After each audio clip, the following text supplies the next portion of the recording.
నమస్తే రమ్మగారు. నమస్తే జయ. కొంతమంది ఉంటారు రమ్మగారు, నేను దేవుణ్ణి చూడాలి, నిజంగా దేవుడు ఉన్నాడా, లేకపోతే ఏది సాధ్యం కాదో అంటే మన కంటికి కనిపించదో మనం చూడలేకపోతామో దాన్ని లేదు అని క్రియేట్ చేస్తారు. దాని దాకా వెళ్ళే ప్రయత్నం ఉంటుంది చూసారా, మధ్యలో అది చేయలేకపోతారు. అప్పుడు బహుశా నిజంగానే భగవంతుని చూడొచ్చేమో, డైరెక్ట్గా ఒక ఆకారంలో కాకపోయినా వేరే ఒక రూపంలో చూడొచ్చేమో కదా. అంటే నమ్మకం ఉంటే అది నమ్మాలి కదా. ముందు మనకంటూ ఒక నమ్మకం ఉంటే మనం గాఢంగా నమ్మాలి. ఫర్ ఎగ్జాంపుల్ వినాలి. హాస్పిటల్కి వెళ్తారు, ఒక డాక్టర్తో ఏదో మెడిసిన్ తీసుకుంటారు, తగ్గిద్దో తగ్గదో ఏమవుతుందో అని అనుకుంటే అసలు ఆ మందు ఎలా పనిచేస్తుంది? మందు వాడుతుంటారు కానీ నమ్మకంగా ఉండదు. కానీ ఆ మనిషి మీద నమ్మకం ఉంటేనే కదా మనకు అది పని చేసేది కదా రమ్మగారు. ఎప్పుడు అలాగే ఉంటుంది.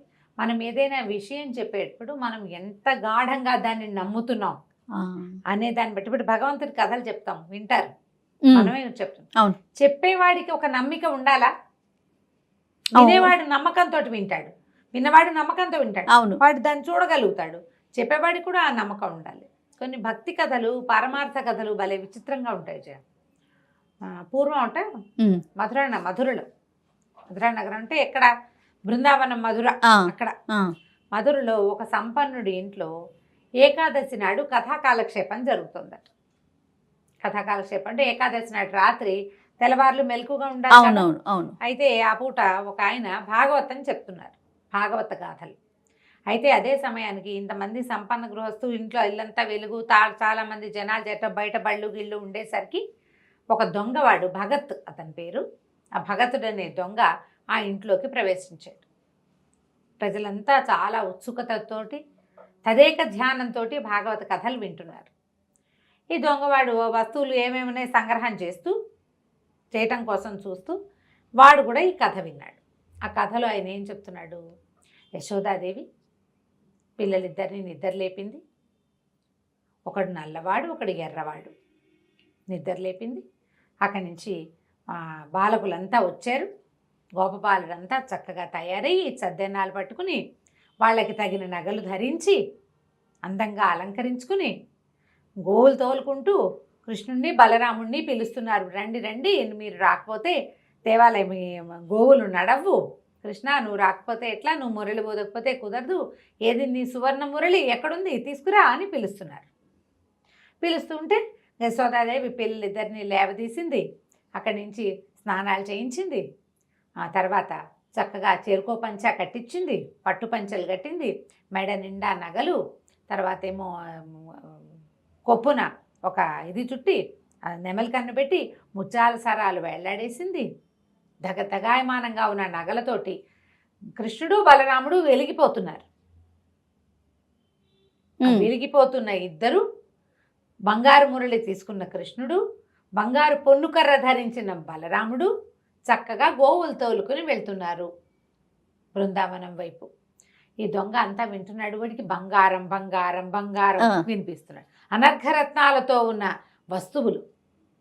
అంతకుముందు గోపబాలురు కూడా అలంకరించుకున్నారు నగలు శక్తి అనుసారం, వాళ్ళ దగ్గర కొన్ని ఉన్నాయి.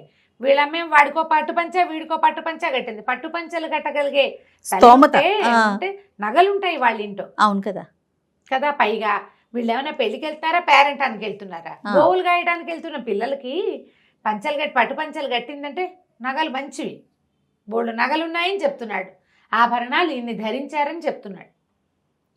అంతా విని ఈ ఇంటి వెనకాల ఆ ఇంటి వెనకాల పడ్డం ఎందుకు, వాళ్ళు ఎవరో పిల్లల గురించి చెప్తున్నాడు కదా, వాళ్ళు ఎక్కడుంటారో కనుక్కుని అయ్యవారిని కనుక 2 నెలలేసి కనుక్కుంటే పోయి వాళ్ళ ఇంటికి వెళ్ళి తెచ్చుకోవచ్చు. వాడి తెలియదు. విన్నాడు విన్నాడు విన్నాడు, మధ్య మధ్యలో కథలోకి వెళ్ళిపోతున్నాడు, ప్రవాహంలోకి. గోవుల్ని ఎట్లా తోలుకెళ్తున్నారు, ఎట్లా ఆడుతున్నారు, ఎట్లా కాళీ మర్దనం చేశాడు, ఏమిటేమిటేమిటో అంతా ఊగాడు నిద్రపట్టి ఈ ఇంట్లోంచి ఒక్క వస్తువు తీసుకోవాలి. కాస్త కునుకు పట్టేసరికల్లా 3:30, 4 అయిపోయింది. సరే లేచాడు. 4 అయ్యేసరికల్లా అయ్యవారు కూడా లేచి బయలుదేరాడు. అయిపోయింది కదా, తెల్లవారిపోయింది కదా. అక్కడి నుంచి ఈ దొంగ భగతుడు ఏం చేశాడు, అయ్యవారు నడిచిపోతుంటే ఆయన వెనకాల పడ్డాడు. ఆయన 2-3 సందులు తిరిగి ఇంట్లోకి వెళ్ళంగానే ఈ దొంగ కూడా వాళ్ళ ఇంట్లోకి పోయాడు. ఏమండి అయ్యగారు, మీరు ఇందాక చెప్తున్నారే, మరి వాళ్ళు ఎవరో 2 పిల్లల గురించి బోళ్ళు నగలు పెట్టింది వాళ్ళమ్మ, పట్టుపంచలు కట్టిందన్నారు, ఒకడికి బంగారు మురళి ఉందన్నారు, ఇంకోటికి బంగారు పొన్నుకర్ర ఉందన్నారు. ఆ కర్ర ఆ మురళి తెచ్చుకున్నా మన బతికెళ్ళిపోతుంది. వాళ్ళు ఎక్కడున్నారు, ఆ దారి ఏమిటో, వాళ్ళ ఇంటికి వెళ్ళే దారి ఏమిటి, పోనీ వాళ్ళు వెళ్ళే దారి ఏది, వాళ్ళు ఏ దారిలో వెళ్తారు. ఇంటికి వెళ్తే బాగోదు, పెద్దవాళ్ళంతా చూస్తారు, మళ్ళీ గొడవ అవుతుంది. దారిలో వాళ్ళని ఎక్కడో చోట దారికి వచ్చి పట్టుకుంటా, ఆ పిల్లలు ఎక్కడుంటారు, ఎక్కడికి వెళ్తున్నారో చెప్పండి అన్నాడు. ఈయన నిర్ఘాంతపోయాడు. ఏమిటి పురాణ పురుషుల్ని ఎక్కడుంటారని చెప్తాము, అదే కదా. సరే ఈయన ఏమన్నాడు, బృందావనం ఉంది కదా అక్కడ ఉంటారన్నాడు. బృందావనం వెళ్తున్నారు వాళ్ళు, బృందావనంలో వెనక్కి తాటితోపులు ఉన్నాయి కదా, అక్కడికి గోవులు కాచుకోవడానికి వెళ్తారు అని ఆ పిల్లలు ఇద్దరు అని చెప్పబోయాడు. అవన్నీ చెప్పకండి, వాళ్ళు ఎక్కడికి వెళ్తారో చెప్పండి, వాళ్ళు మిగిలిన కథ అంతా నాకు అక్కర్లేదు. నాకల్లా నగలు ధరించినటువంటి 2 అబ్బాయిలు, ఒక నల్లవాడు ఒక ఎర్రవాడు, వాళ్ళే కావాలి. మిగిలిన వ్యవహారం వద్దు, మిగిలిన వాళ్ళంతా వద్దు మనకి. వీళ్ళ దగ్గరే బోళ్ళన్నాడు. ఇంతకీ వాళ్ళకి ఏమేమి వేసుకుంటారు, వాళ్ళ ఒంటి మీద ఏమేమి నగలు ఉంటాయంటే ఈయన మెల్లిగా పుస్తకం తెరిచాడు. తెరిచి వీళ్ళకి చేతులకి ఇవి ఉంటాయి, కేయూరాలు ఏమంటారు దాన్ని, మన కంకణాలు, చేతులకి 2 చేతులకి కంకణాలు, అక్కడి నుంచి వేళ్ళకి ఉంగరాలు ఉండి, ఉంగరాల నుంచి కంకణాలకి గొలుసులు ఉంటాయి. చిన్నపిల్లలు కదా, ఉంగరాలు పడిపోతాయి, అందుకని దీని నుంచి దీనికి గొలుసులు, అక్కడి నుంచి దండ కడియాలి, పైకి కడియాలు ఉంటాయి. ఆ కడియం కాకుండా ఇట్లా కుచ్చు ముడేసేది వెనకాల కడతారు. అక్కడి నుంచి ఈ కొప్పు వేస్తారు కదా, కొప్పుకి ముత్యాలు వేళ్లాడుతూ ఉంటాయి. చెవులకి కుండలాలు ఉంటాయి, మకర కుండలాలు ఇద్దరికి. మెడలో పైకి ఒక మాలుండి, కిందకి నల్లబ్బాయికి కౌస్తుభమణి ఉంటుంది, ఇంత మణి నల్లవాడికి ఉంది, వాడి కుండల మీదే ఉంటుంది అది. పొడుగాటి ముత్యాల హారాలు, ఈయన ఒంటి మీద ముత్యాలు కనపడతాయి నల్లబ్బాయి మీద. ఎర్రబ్బాయి మీద ముత్యాలు పెద్దగా కనిపించవు, ఆయన కొంచెం తెల్లగా ఉంటాడు, అందుకని ఆయన మెడలో రత్నాల హారాలు ఉంటాయి. కాళ్ళకి కడియాలు ఉన్నాయి, కింద పాంజేబులు పైన కడియాలు. నడువుకి దట్టి ఉంటుంది కదా, దట్టికి కూడా మొలనూలు కూడా బంగారపు మొలనూలే వాళ్ళవి అని చెప్పాడు. అవన్నీ చదివి చెప్పాడు. తలలో పెట్టుకునేవి కూడా ఇంకా ఏమిటో, ఆ తలకి ఇంకా ఏమిటో ఉన్నాయి, అన్నీ బాగానే ఉన్నాయి. మురళి బంగారు పొన్నుకర్ర. చాలు, ఈ వివరాలు చాలు. మనం గనక అవి తెచ్చుకున్నామా ఇక బతుకు సెటిల్ అయిపోతుంది. నీకు కూడా సగం తెచ్చిస్తా, మనం సెటిల్ అయిపోతాం చక్కగా. సరే, ఇవన్నీ విని ఇంతకీ వీళ్ళు ఎటువైపు వెళ్ళారో చెప్పన్నాడు. బృందావనంలోంచి ఉత్తర దిక్కుగా వెళ్ళారని చెప్పాడు. అక్కడి నుంచి వీడు నడవటం మొదలుపెట్టాడు బృందావనం వైపు. మధుర నుంచి బృందావనం వెళ్ళొద్దు, వెళ్ళాడు. వెళ్ళిన తర్వాత సరే మొత్తానికి బృందావనం లోపలికి దారి తీస్తే ఓ పక్క నుంచి యమునా నది సన్నగా పారుతూ వెళ్తోంది. చీకటి పడిపోయింది, రోజంతా నడిచాడు. చీకటి పడ్డాక ఆ బృందావనంలో ఏవో చెట్లున్నాయి రకరకాలు. ఆ యమునా నది తీరాన ఓ చెట్టు ఎక్కి కూర్చున్నాడు. వాళ్ళు చీకటి పడ్డాక వస్తారనుకున్నాడు, లేదా తెల్లారేకి వస్తారు, మనం ఇప్పుడు పడుకుంటాం, రేపు పొద్దున్నే వస్తారు. గోవులు తోలుకునేది పొద్దుట, సాయంత్రాలు రారు కదా, పొద్దున్నే వస్తారు. సరే చెట్టు ఎక్కితే కొంచెం మాగన్నుగా నిద్రపడుతుంటే ఎక్కడి నుంచో మురళీగానం వినపడుతోంది. వచ్చేసారు అనుకున్నాడు. అది రాత్రి స్పృహ లేదు, ఆ స్వరూపాల్లోకి వెళ్ళిపోయాడనమాట. ఇన్ని నగలు పెట్టుకున్న బాలకుమారులు ఇద్దరు, వాళ్ళ రూపవర్ణనలోకే వాడి బుద్ధి. వీళ్ళు చూస్తూ ఉంటే దూరం నుంచి ఆవులు, ఎవరెవరెవరెవరో ఇంత పిల్లలు, వాళ్ళ మధ్యలో పెద్ద మణిహారంలో కౌస్తుభమణుల్లాగా వెలుగుతున్నారు ఇద్దరు. నల్లటివాడు ఒక 9 ఏళ్లవాడు ఒకడు, ఓ 10 ఏళ్ళు ఉంటాయి ఇంకొకడు, తెల్లగా ఎర్రగా మెరుస్తూ. చేతిలో ఓ కర్ర ఉంది వాడి చేతిలో, ఈ చిన్నవాడి చేతిలో ఓ మురళి ఉంది, ఆ మురళి ఊతున్నాడు. వాళ్ళు తన కింద నుంచే వెళ్తున్నారు. వీడు అట్లా మైమరిచి చూస్తూ ఉన్నాడు.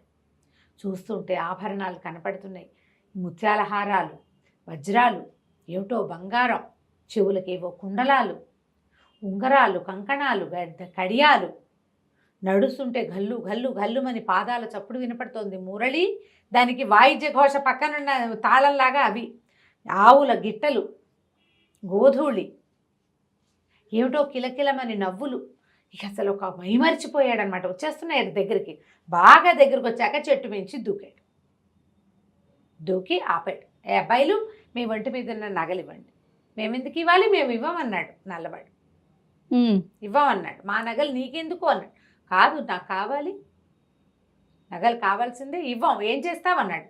కర్రను చూసావా, ఒక్క పెట్టు పెడతానన్నాడు. ఏది కొట్టు చూద్దామన్నాడు అబ్బాయి. ఈ దొంగ చెయ్యెత్తి ఇట్లా పట్టుకున్నాడు పిల్లాడు. పట్టుకునేసరికల్లా ఒక వెర్రెత్తినట్టు ఒక ఉద్వేగం వచ్చింది వాడికి. స్పర్శ తగిలేసరికి ఆ కృష్ణ స్పర్శ తగలంగానే వాడికి ఒళ్ళు జిగేల్మంది అనమాట. లోపల ఏదో వాడికి అప్పటిదాకా ఏముంది, ఈ వర్ణనలో ఒక మైమరుపు, చూసేసరికల్లా ఇంకో దాంట్లోకి వెళ్ళిపోయాడు. ముట్టుకునేసరికల్లా పూర్తిగా లోపల ఒక విద్యుత్ తరంగంలాగా ఉందన్నమాట. అది ఏమిటో తెలియటల్లా. అక్కడి నుంచి తీసుకో నగలన్నారు.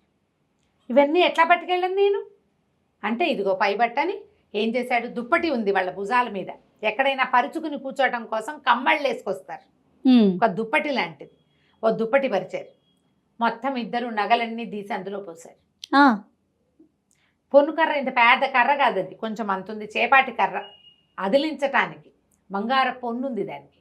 అవన్నీ అందులో వేసి మూట కట్టి ఎత్తి భుజం మీద పెట్టారు. తీసిపో.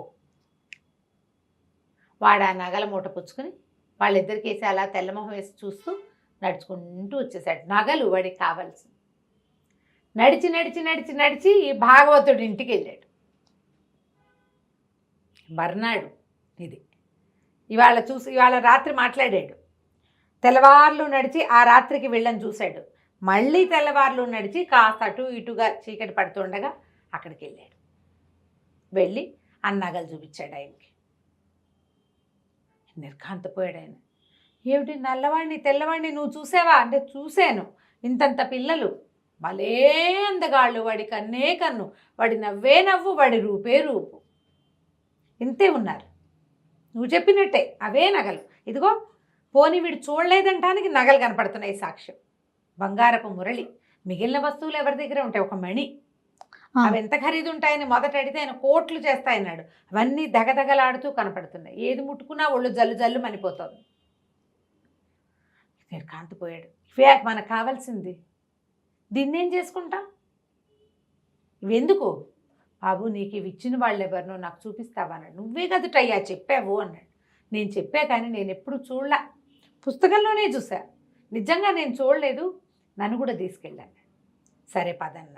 నగలన్నీ మళ్ళీ మూట భుజాన్ని వేసుకుని భాగవతుడు దొంగ ఇద్దరు కలిసి బయలుదేరారు బృందావనానికి. చెట్టెక్కి కూర్చున్నారు.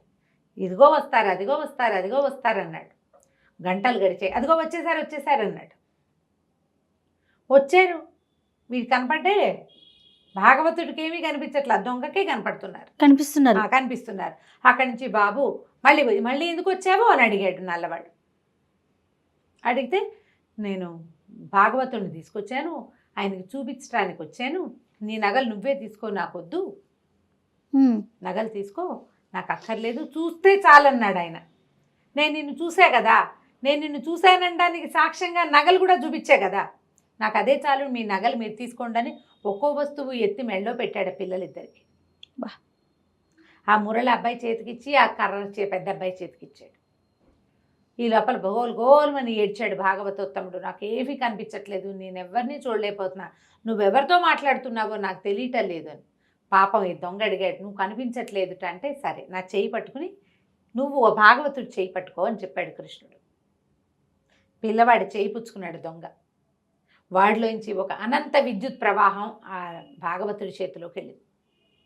అప్పుడు ఆయనకు ఆ జ్ఞాన నేత్రం తెరుచుకుని ఈ వ్యక్తుల్ని చూడడం మొదలుపెట్టాడు. జగన్మోహనాకారుడుగా ఉన్న పిల్లాడు కృష్ణుడు, అంత దీటైన రూపంతో ఎర్రగా తెల్లగా మెరిసిపోతున్న బలరాముడు, అశేషమైన గోసంపద, ఎంతమందో గోపాలకులు, విపరీతంగా నగలు ధరించిన ఆ పిల్లలిద్దరిని చూశారు కల భాగవతోత్తముడు నేల మీద పడిపోయాడు సాష్టాంగం. ఈ దొంగకి దండం పెట్టడం తెలియదు. వాడు ఆ సౌందర్య ప్రవాహంలో పడి కొట్టుకుపోతున్నాడు. వాడు భాగవతుడు చెప్తూ ఉంటే అది విని విని విని బుర్రకెక్కించుకున్నాడు. నిజంగా ఇట్లాంటి ఆకర్ణాంత దీర్ఘనేత్రాలున్న ఒక పిల్లవాడు, నల్లటివాడు, ఇన్ని నగలు ధరించిన వాడు, అన్నయ్య సహాయంగా ఉన్నవాడిని నమ్మాడు, నమ్మి చూడగలిగాడు. ఇలా ఉంటాడని చెప్పిన వాడు కథ చెప్తున్నాడు కానీ విషయం లేదు బుర్రలో. ఎప్పుడైతే నగగట్టు చూశాడో అప్పుడు అతనికి తెలిసింది తను నోటితో చెప్తున్నది నిజంగా ఉన్నది అని. అది సీపవ్వలేదు లోపలికి, ఇంకాలు కదా. ఇవి పురాణ పురుషులు, వీళ్ళు కిందటి యుగంలో ఉన్నారు, ఇప్పుడు లేరు. లేరు. ఇప్పుడు ఉండరు. ఇప్పుడు కూడా ఉన్నాడని నువ్వు నమ్మితే కదా నీకు కనపడేది. నమ్మిక లేనిదే ఎట్లా కనపడుతుంది ఏదైనా? ఇక ఆ భాగవతుడు సాష్టాంగ పడిపోయాడు. దొంగ కూడా ఓ దండం పెట్టాడు. ఎప్పుడైతే కృష్ణ పాదాలు ముట్టుకున్నాడో వెంటనే వీళ్ళు మాయమైపోయారు. ఏమీ కనపడలే అక్కడ.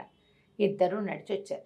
అప్పటి నుంచి భాగవతోత్తముడు పరమభక్తుడయ్యాడు, దొంగ పరమభక్తుడైపోయాడు. వాళ్ళిద్దరూ కలిసి ఆ బృందావనంలోనే ఎంతకాలమో భగవంతుని గాథలు కీర్తనలు ప్రజలకి తెలియజేస్తూ ఉన్నారు. నమ్మిక ఉంటేనే మనం భగవంతుణ్ణి చూడగలం. నోటితో గంటల తరబడి చెప్పినా సరే ప్రయోజనం లేదు. ఏ పనైనా అంతే కదా రమ్మగారు, నమ్మకంతో ఉంటేనే చేయగలుగుతాం, సాధించగలుగుతాం. అంతే. ఎంత అద్భుతంగా ఉందో రమ్మగారు. అలా ఇన్వాల్వ్ అయిపోయాం మొత్తం. చూడండి, పిన్ డ్రాప్ సైలెంట్ అయిపోయింది. చాలా మంచి కదండి. నమస్తే రమ్మగారు.